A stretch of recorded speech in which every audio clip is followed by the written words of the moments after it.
Hello there, and welcome to our look ahead to what the papers will be bringing us tomorrow. I'm joined this evening by Anne McElvoy, who is the executive editor of The Economist, and also Benjamin Butterworth, late editor and senior reporter at the I newspaper. Very good evening to you both. We're going to just take a quick look through the front pages, and in the United Kingdom, The Observer, on its front page, says Vladimir Putin is facing international isolation as even key allies like China begin to desert him. Whilst the Sunday Telegraph reports that the Russian invasion is not currently going as the Kremlin had planned. The lead story on Dubai's Gulf News is that Ukrainian forces are so far withstanding the Russian assault on the capital, Kiev. The UK Sunday Times carries a first-hand account of life on the streets of the capital as Ukrainian fighters search for spies and what's been described as Russian saboteurs.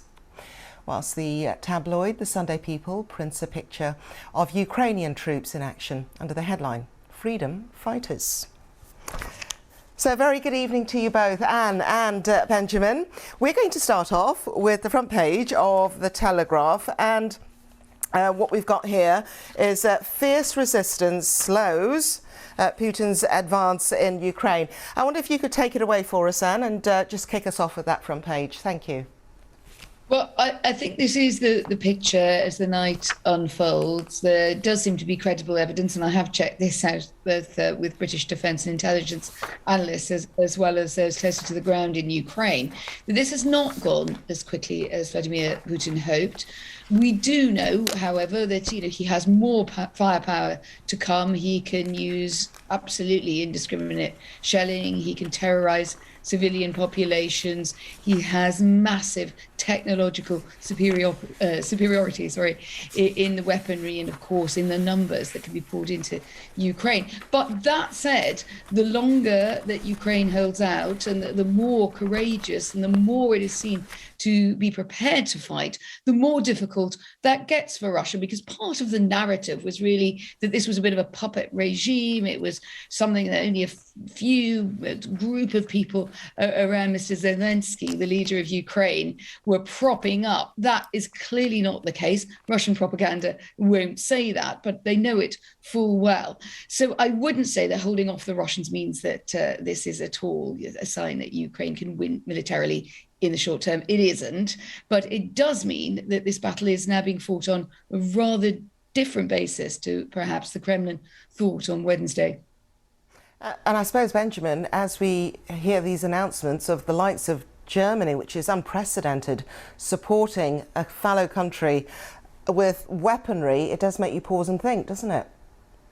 It does. I mean, Germany has changed its post-war consensus, which is basically to be pacifist on these things, and it's sending 1,000 anti-tank weapons and 500 missiles to arm the Ukrainians. Now, this has been quite the U-turn. Just 48 hours, the Chancellor of Germany was saying that this wasn't something that they were going to do. He also wasn't backing removing Russia from this SWIFT banking mechanism.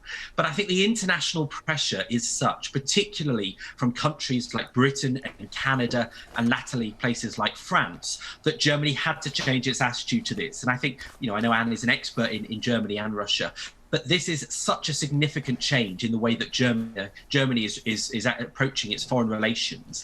And I think this shows that there is an attitude here that the West can help Ukraine and that it's probably it's certainly doing better than expected, at least in these torturous initial few days.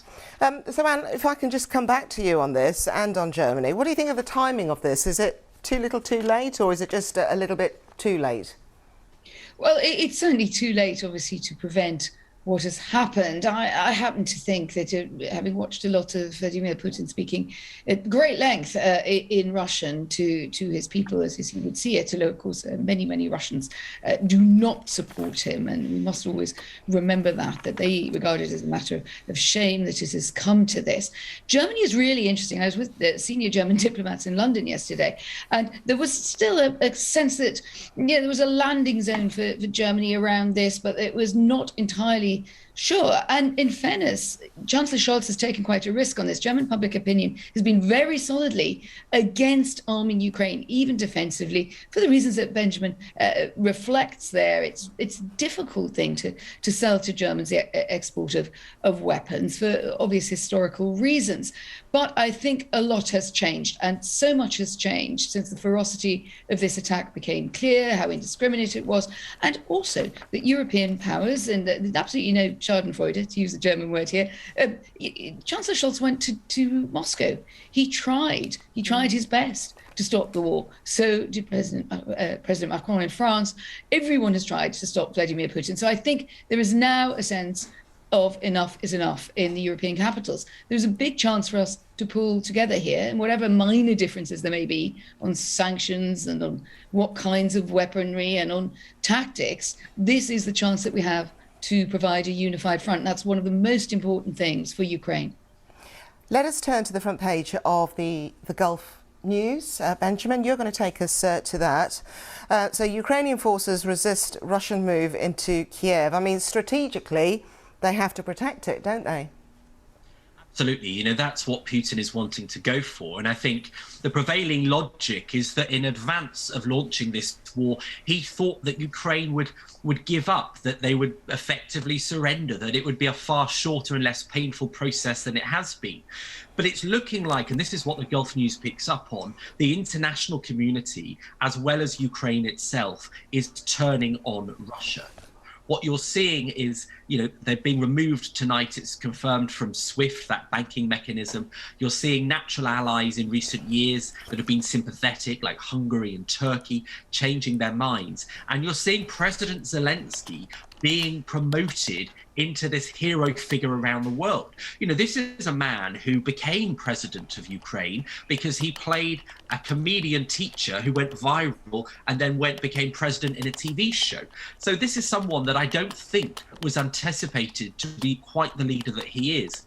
And as the Gulf News picks up, he has really rallied world support around Ukraine and arming them and cutting them off from international community, both financially and diplomatically. And I think that has to be a surprise to some extent to Putin, just how drastic the world has reacted. And you were nodding away there. Yes, because President Zelensky, I have to say, has really outperformed my expectations here. He was a slightly random person to become president. Ukraine has quite choppy politics. He was obviously thrust into something for which he has absolutely no professional political career preparation, and he has used social media. He's used his performative skills very brilliantly, really, in social media and this very direct way that he has of talking to his people to rally support and also to gain support in the wider world. You have to say, for someone who was not following a playbook here, he went to the Munich Security Conference. I was there. The Americans said, this is risky. Maybe you shouldn't leave Ukraine now. He simply said, I'm going to do it my way. He did travel outside the country. He did raise support in the West. Then he went home and he has stood by his people. He is, of course, the enemy number one for the Kremlin. They desperately need to get him out of power. His life is in danger. Many other Ukrainian lives are in danger too, but they need to get rid of him. And I think he has been a real thorn in the side of Vladimir Putin, who is so isolated that I think he has little idea how other politicians can rally support and can get people behind them. And you said you were at the security conference in Munich. What was it like when he had the standing ovation? Well, I think, as I say, there was a slightly lower expectation, perhaps, that of what President Zelensky would do. He seemed to be having a sort of wait and see game. I'm sure behind the scenes, he was trying to get intelligence about what was going to happen from Russia and using those tight connections that do exist between Ukraine and Russia to do that. But I think there was a sense, and these are a fairly hardened bunch around the security circuit who turn up in Munich, but just this extraordinary bravery. I think the fact that he did go showed that he was someone who wasn't only going to rally his own people, but that he understood how important it was to get the international community behind him. This will continue to be the case. I expect a very, very heavy night of fighting and bombardment ahead. It's obviously that a couple of hours later in Ukraine, because Russia and Russian armed forces really need to kind of make progress in their eyes. And the fact that he's been able to withstand this and has been able to show a face for Ukraine that has got the world behind it, largely, unless you take out kind of some quite random folk and a lot of authoritarians, that he has really done a very good job for his country. And I think, he will definitely stand in the history books, and not only as a footnote. Benjamin, I wonder if you could take us to the front page of the Sunday Times. Terror stalks the streets. I mean, this is the Sunday Times report of what it's really like on the streets of Kiev. And actually, it picks up perfectly from what Anne was saying about President Zelensky, because one of his most effective weapons at the moment is his ability to keep confidence and keep morale. And as it's reported from the streets of Ukraine, a lot of civilians are taking up arms. They're taking it upon themselves. I think 18,000 weapons have been distributed to civilians in the capital in the last day. And it tells this story of how people, including the mayor, a former boxer, a multimillionaire who could be anywhere in the world if he chose, but like Zelensky, the men under 60 don't have a choice at this stage. They're being turned away from the Polish border if they try to leave. But men, women, even the elderly are taking up arms. And that's the story that it tells. It also, the Sunday Times talks about blocks of flats where residents are climbing onto the rooftops to look out for suspicious vehicles, where people are being hauled out of their cars as they try to come into Kiev and into the major cities to check whether they're Russian. And one of the reasons for that that's made them so nervous is that there have been reports of Russians dressing up in Ukrainian uniforms to try and bypass checkpoints. There was one report where they tricked some Ukrainians, the Russians did, and they shot them. That, of course, is a war crime. So I think that shows just the extent that Russia and their tactics are going to go to, and why this has become such a sort of people's army to try and keep these people out and spot the fakes and the lies that are trying to be as dubious as they can. Yeah, because we've got that strict curfew in place as well, haven't we, Anne, now? Yes, and you can see why it's a really difficult choice here, because if you obviously you need people to be ready to fight, but that story that Benjamin was just telling there, it is the fog of war. I was speaking to a British general who knows this very well indeed, and has been very much an architect of the NATO policy on Russia. And one of the things that he was saying, it's interesting that in a way, the higher up you go in the military, the more you tend to get the answer, this is the fog of war. It's quite hard to see how things will unfurl in the next days. But I think broadly speaking, this is what has to happen, and terrible things will happen along the way. Innocent people will be swept up. I should say a word for Russians in Ukraine. I'm a Russian speaker, or at least I keep aspiring to be, for about 20 years. And I do feel very much for innocent Russians, because there is something terrible when you're being attacked by the great megalithic superpower next door. Of course, the suspicion of Russians must inevitably rise. And it is, of course, what happened in the case that Benjamin describes is a war crime, but also other crimes will arise because of this terribly muddled situation and the desperation there. But the fact that we are now seeing war crimes committed raises the stakes a lot. Vladimir Putin, who I don't think cares anymore. I think he will go down in flames on this one. But there must be people around, including his intelligence chiefs, indeed some of his own senior military, and let alone, I'm sure we'll come on to, oligarchs, the so-called Siloviki, the people who support him, who must be wondering where this ends for them. They'll be lucky if it's The Hague, the international tribunal, of course, on war crimes. As we turn to the Observer, just picking up another strand of this, Benjamin, and it's this idea of propaganda. I mean, how have you found it, sort of filtering it out and trying to verify what's been posted? Because social media, as you've both said, is playing a vital role in this conflict. It is, and of course, propaganda has always been Putin's most powerful tool against his own people. Although, as Anne referred to earlier, and Steve Rosenberg from the BBC has been reporting this all week, it looks like regular Russians in Russia are not buying into the propaganda to the same extent that Putin anticipated.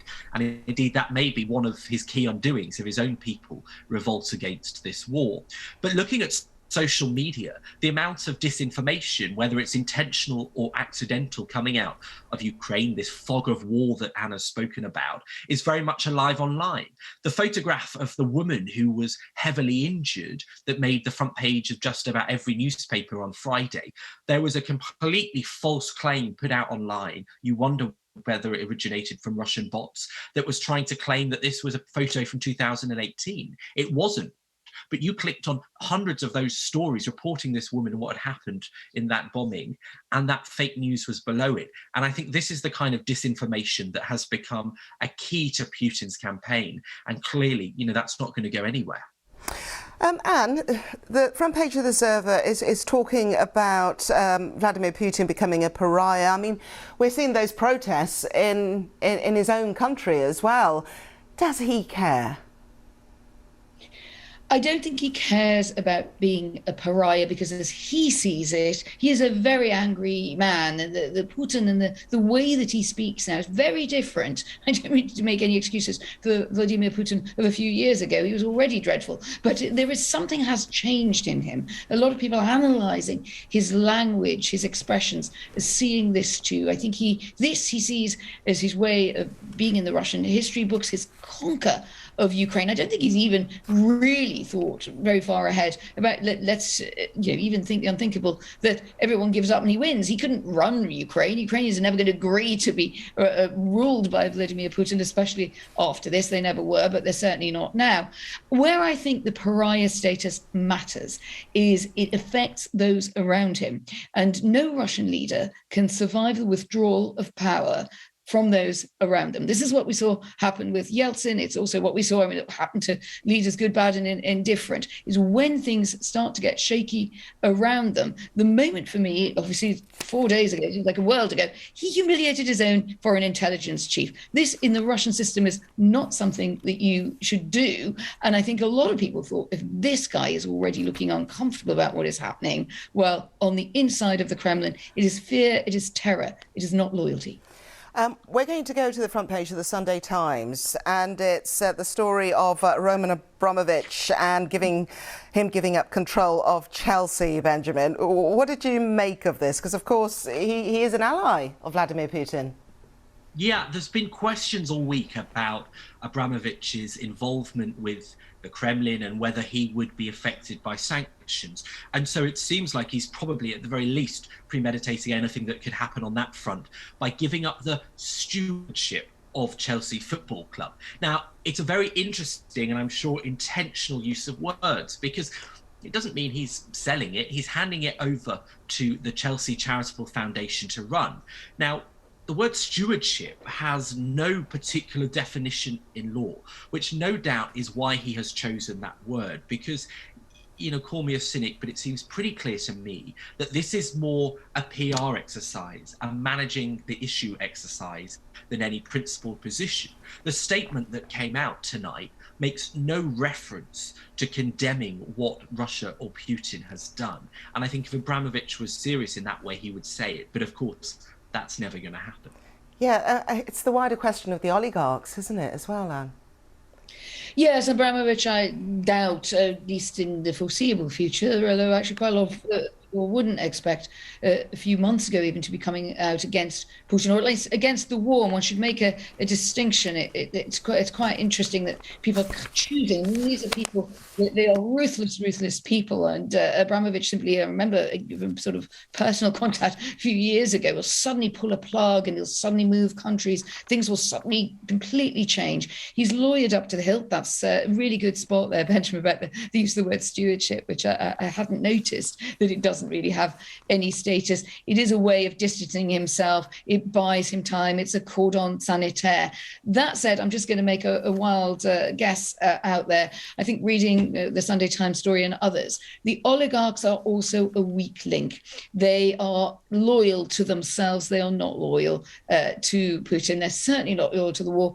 And increasingly, what I noticed, and I'm just compiling a list, their children, we're seeing their children, those connected with with them, coming out against the war. And that tells you that not all is well here. This is really a sort of dreadful situation for those, you could say, brought it on themselves, absolutely. But there's something that is breaking and cracking inside that nomenclatura in Russia itself. It's not enough to save Ukraine in the short term, but it's...